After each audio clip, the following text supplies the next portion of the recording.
আজকের রান্নাটার নাম হচ্ছে ভাইরাল মোমো। এটা আমি একজন ব্লগার অগ্নিমিত্রা বোস বলে তার ব্লগ থেকে এটা দেখেছি।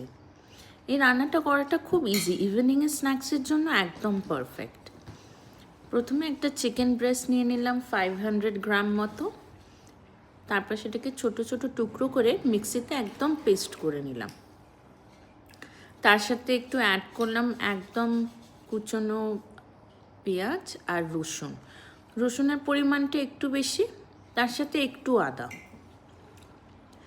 এবার এই পুরো ব্যাপারটাকে ভালো করে হাত দিয়ে মিক্স করে নেব। তার মধ্যে একটু দিয়ে দেবো গোলমরিচের গুঁড়ো, নুন, আর নুনটা স্বাদ মতো। একটু চিনি অ্যাড করলেও করতে পারেন, আমি অ্যাড করিনি।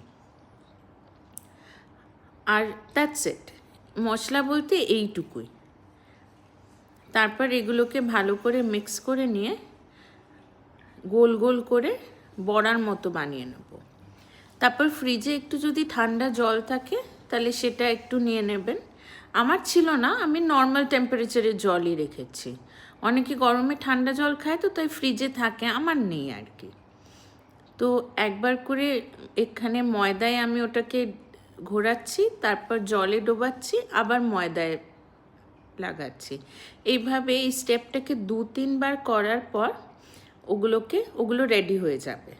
তার লাস্টের পার্টটা আমার আর রেকর্ড করা হয়নি। এগুলোকে তারপর জাস্ট প্লেন গরম জলে সেদ্ধ করে নেবেন।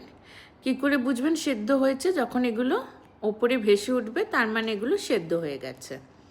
মুদিখানি একটু দুপুরবেলা করছিলাম তো একটু চাও খেতে মন করলো, একটু চা করে নিলাম। তারপরে এটা হচ্ছে ফাইনাল লুক। খেতে খারাপ হয়নি, ভালোই হয়েছিল।